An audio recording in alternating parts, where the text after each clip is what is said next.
Hello friends, welcome to Repala Foods. ఇప్పుడు ఈ వీడియోలో మనం ఎంతో టేస్టీగా ఉండే జీరా రైస్ ఎలా తయారు చేయాలో చూద్దాం.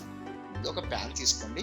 ఒక 2 to 3 టేబుల్ స్పూన్స్ ఆయిల్ వేయండి. ఆయిల్ హీట్ ఎక్కిన తర్వాత దాల్చిన చెక్క, ఇలాయచి, లవంగాలు, బగారా ఆకు, 1 టేబుల్ స్పూన్ షాయి జీరా, అలాగే 1 టేబుల్ స్పూన్ జీలకర్ర వేసుకొని మిక్స్ చేసుకోండి.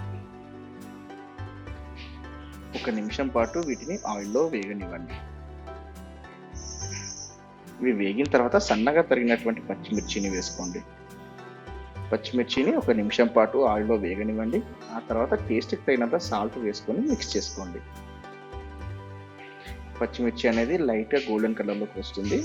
అప్పుడు ఒక table spoon ginger garlic paste వేసి బాగా మిక్స్ చేసుకోండి. అల్లం వెల్లుల్లి పేస్ట్ అనేది ఒక నిమిషంలో వేగుతుంది బాగా. ఇప్పుడు ఆల్రెడీ ఉడికించుకున్నటువంటి రైస్ వేసుకోవాలి.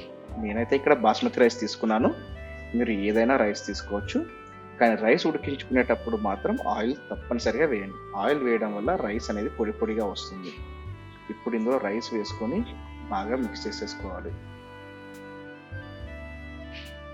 ఇప్పుడు దీన్ని లిడ్తో క్లోజ్ చేస్తాం. లిడ్తో క్లోజ్ చేసి లో ఫ్లేమ్లో ఒక 5 నిమిషాలు కుక్ అవనివ్వండి. 5 నిమిషాల తర్వాత లిడ్ ఓపెన్ చేసి చూస్తే చూసారా, రైస్ అనేది చాలా బాగా కుక్ అయిపోయి ఉంటుంది. ఏదైనా చిన్న చిన్న పలుకులు ఉన్నా కూడా బాగా కుక్ అయిపోతుంది. ఇప్పుడు ఈ రైస్లోకి ఏదైనా మసాలా కర్రీ, పన్నీర్ కానీ చికెన్ కానీ వేసుకుని తింటే చాలా టేస్టీగా ఉంటుంది. మీరు కూడా ట్రై చేయండి. ఎలా వచ్చిందో కామెంట్ బాక్స్లో కామెంట్ చేయండి. ఈ వీడియో మీకు నచ్చినట్టయితే ప్లీజ్ ఛానల్ని సబ్స్క్రైబ్ చేసి సపోర్ట్ చేయండి. Thank you for watching the video.